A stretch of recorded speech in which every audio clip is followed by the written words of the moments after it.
அம்மையப்பருக்கு எனது முதல் வந்தனம்.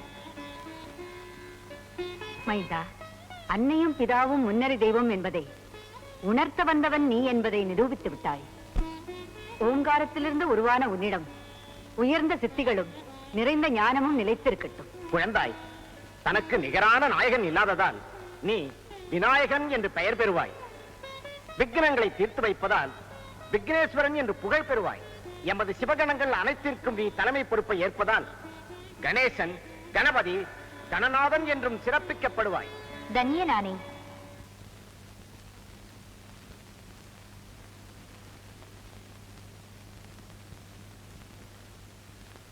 गजाननं भूतगणातिसेवितम्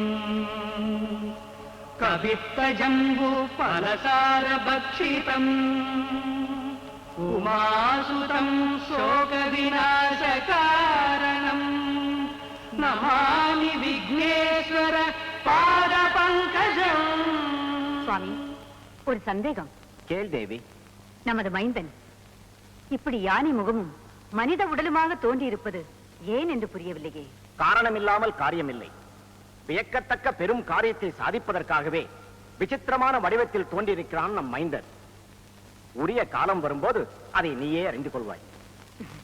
தங்கள் சித்தம். நாராயண நாராயண.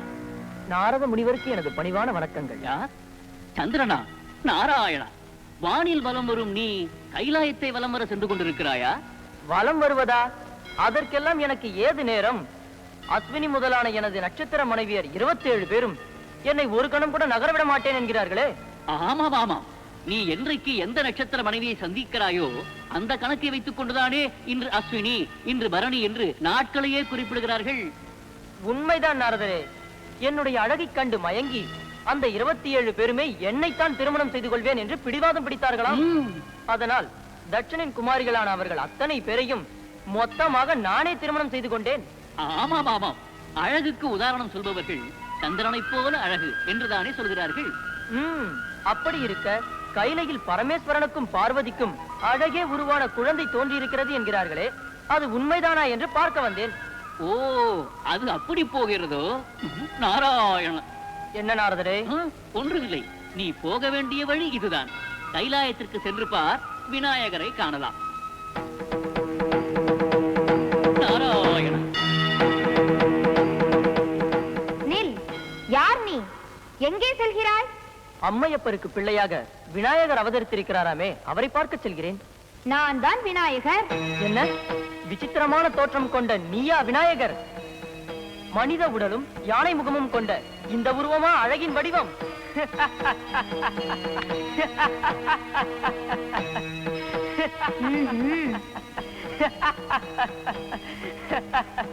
சந்திரா, அழகே உருவானவன் என்ற ஆணவத்தால் எம்மை அவமதித்த நீ அந்த அழகை இழந்து அரூபையாக ஆவாயாக.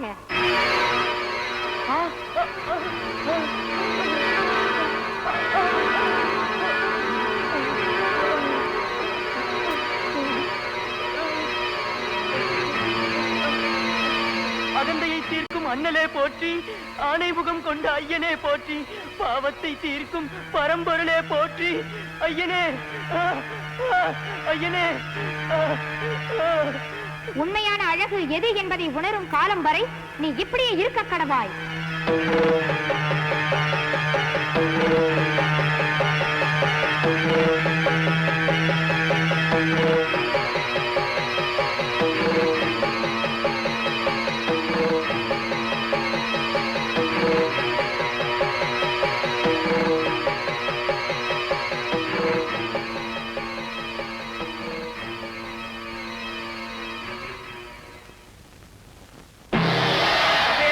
மகனுக்கு இந்த சனீஸ்வரனின் பணிவான வணக்கங்கள். ஓ, நீதான் சனீஸ்வரனா? ஆம் பிரபு. இங்கு எதற்காக வந்தாய்? விண்ணவரோ மன்னவரோ சில காலங்கள் எனது பிடியில் இருக்க வேண்டும் என்பது இறைவன் எனக்கு விதித்திருக்கும் கடமை. அதன்படி தங்களை சில நாட்கள் பிடிக்க வேண்டியது எனது உரிமை. எம்மை கூடவா? மகேஸ்வரனையே பிடித்த இந்த சனீஸ்வரன் அவர் மைந்தனை மட்டும் பிடிக்காமல் விட்டு விடுவாரா என்ன? அதுவும் சரிதான். நீ எம்மை எவ்வளவு காலம் பிடிக்க வேண்டும்? 7.5 நட்சத்திர காலங்கள். எந்த நட்சத்திர நாளில் பிடிக்க வேண்டும்? அஸ்வினி நட்சத்திரத்தில் பிடிக்க வேண்டும். அஸ்வினி நட்சத்திர நாள் என்பதை எப்படி தீர்மானிப்பாய்? சந்திரன் எந்த நட்சத்திரத்துடன் இருக்கின்றானோ அன்று அந்த நட்சத்திர நாள். அதன்படி இன்று அஸ்வினி நட்சத்திர நாள். அதனால் தான் இன்று தங்களை பிடிப்பதற்காக நான் வந்திருக்கின்றேன். ஆனால் சந்திரனை இப்போது இல்லையே. அப்படி இருக்க அவன் அஸ்வினியோடு எப்படி இணைந்திருக்க முடியும்? நீ எம்மை எப்படி பிடிக்க முடியும்? அதுவும் சரிதான். அப்படியானால் இப்பொழுது நான் என்ன செய்ய வேண்டும்? இன்று போய் நாளை வா.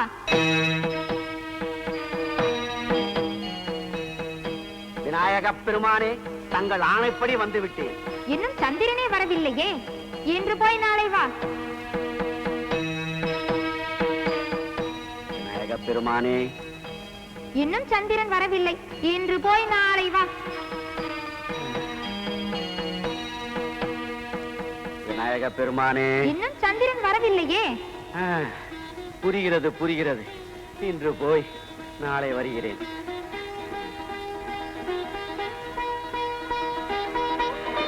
விநாயக பெருமானே, விக்னேஸ்வரா, கணாதிபா, என்னை காப்பாற்றுங்கள், என்னை காப்பாற்றுங்கள். கருணையே வடிவான கணபதியே, அருளே உருவான ஐங்கர பெருமானே, என் கணவர் செய்த பிழையை மன்னித்து முன்போல் பிரகாசிக்க அருள் புரியுங்கள். அவ்வாறே ஆகட்டும். வானில் உலாவரும் நிலா முன்போல் ஒளி வீசட்டும். கரை கொண்ட பிறைமதி முழுமதியாகட்டும்.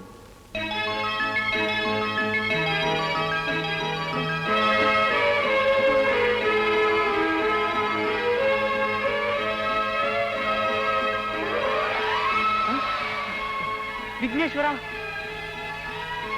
விக்னேஸ்வரா, விநாயக பெருமானே, ஒரு திவ்ய திருமேனியில் 2 செவி, 3 கண்கள், 4 புயங்கள், 5 கரங்கள் கொண்டு விளங்கும் யானைமுக கடவுளே, அருள் புரியுங்கள். சந்திரா, நீ எம்மை பரிகசித்து சாபத்திற்கு ஆளான நாள் 4ஆம் பிறையான சதுர்த்தி நாள். அந்நாளில் உன்னை பார்ப்பவர்கள் நீ பெற்ற சாபத்தின் பாவத்தை தானும் அடைவார்கள்.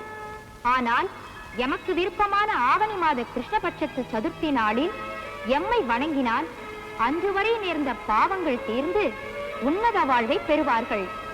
ஆஹா, எனது ஆணவத்தை நீக்கியதற்கு அடையாளமாக விநாயக சதுர்த்தி என்ற விழாவையே தந்துவிட்டீர்கள். இதுவே நான் பெற்ற பெரும் பேரு.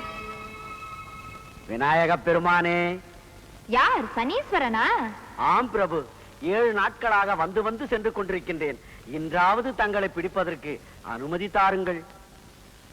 சனீஸ்வரா, ஒருவரை பிடிப்பதிலும் சரி விடுவதிலும் சரி காலக்கணக்கு மாறாதவன் நீ இல்லையா? அதில் என்ன சந்தேகம்? நீ எம்மை எப்போது பிடிக்க வேண்டும்? சந்திரன் அஸ்வினி நட்சத்திரத்தில் இருக்கும் போது பிடிக்க வேண்டும். எப்போது விட வேண்டும்? சந்திரன் பூச நட்சத்திரத்தில் இருக்கும் போது விட வேண்டும். சந்திரா, நீ இன்று எந்த நட்சத்திரத்துடன் இருக்க வேண்டிய நாள்? இதோ இந்த பூச நட்சத்திரத்துடன் பிரபு. பிறகு என்ன, அவ்வளவுதான். அப்படி என்றால்? அப்படி என்றால் அஸ்வினி நட்சத்திரத்துக்குரிய நாளில் நீ எம்மை பிடித்து பூச நட்சத்திர நாளில் விட்டு விட்டாய். நீ எம்மை பிடிக்கும் காலக்கெடு முடிந்து விட்டதே.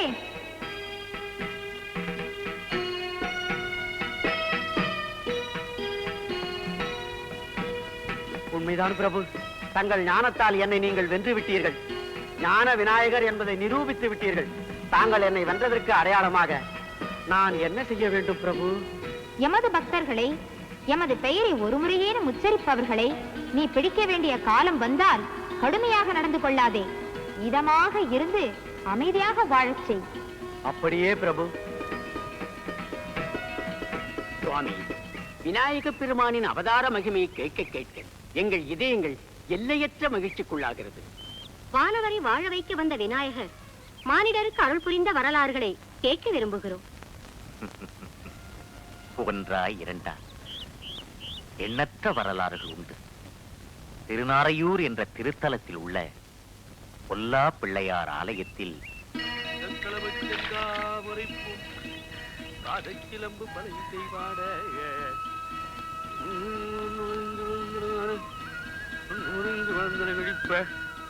தேவையும் பெரும்பாருக்கோடும் ஏழமுகம் விளங்கு சங்குருவம் அஞ்சிகரம் அங்குசபாகமும் நெஞ்சில் குடிகொண்ட நீலமேனியும். தேவத்தியம் பண்ணோம், நீ போயிட்டு வா. நான் பிள்ளையார் சாப்பிட பார்க்கணும்பா. பிள்ளையார் சாப்பிடுறத யாரும் பார்க்க முடியாதுடா. நீ மட்டும் பார்க்கலாமா? நைவேத்தியம் பண்றத பார்த்தா தப்பு இல்ல. நீ போ, பாடசாலை நேரமாச்சு. நான் போயிட்டு வரேன்பா. மூன்று கண்ணும் முதச்சூடம், இரண்டு செவியும் இலங்கு பொன்முடியும், இரண்ட முப்புறு நூல் தெழி மாறுவோம், சொற்பதம் கடந்த. போச்சுடா. ஐயோ, இப்பதான் அர்ச்சகர் திரையே போட ஆரம்பிச்சிருக்கார். இவர் எப்ப மந்திரம் சொல்லி எப்ப நெய்வேத்தியம் காமிச்சு அத கொண்டு வந்து நம்ம கிட்ட காமிக்க போறாரோ? ஏண்டா இப்படி பறக்குற? இவன் பிறந்து தவள ஆரம்பிச்ச உடனே இவங்க அம்மா இவன் இங்க உடனே போட்டு போயிட்டாங்க. இவன் பிள்ளையார் சொன்னதை கொழுக்கட்டையை தின்ன இப்படி கொளித்து போயிட்டான். சும்மா இருடா, பயமுடித்தாத. ஏண்டா நீயும் இதே பிரசாதம் தானே சாப்பிடுற, அப்படியே இன்னும் நீ மட்டும் முருங்க பிஞ்சாவே இருக்கிற? பருத்து நிழல்ல இருக்கிற பயிறு வளராத மாதிரி இவன் பக்கத்துல நின்று நான் இப்படி ஆயிட்டேன்.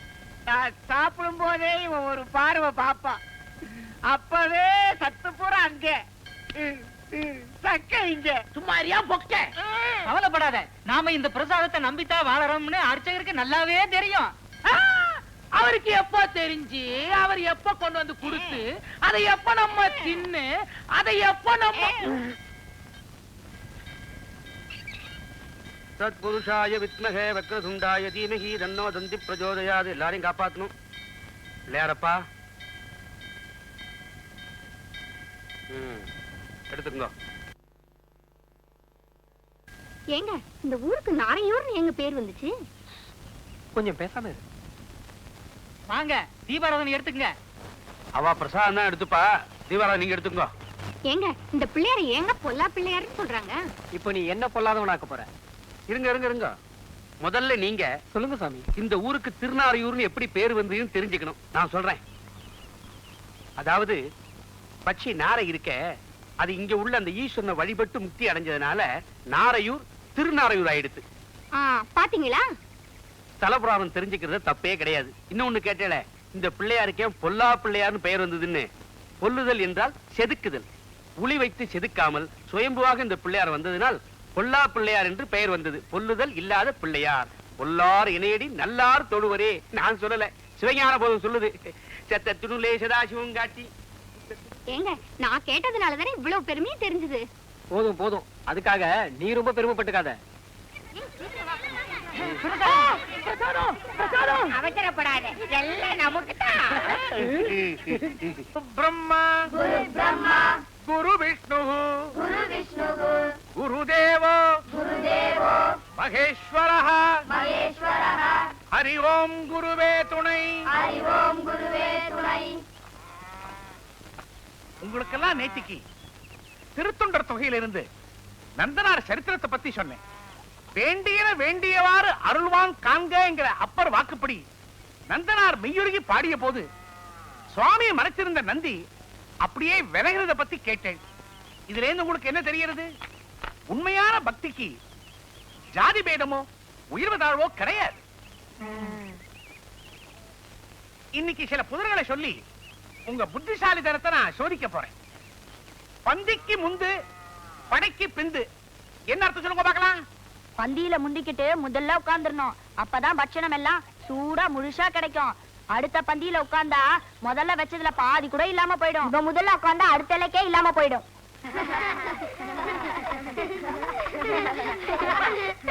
சரி சரி, படைக்கு பிந்து அப்படின்னா என்ன அர்த்தம்?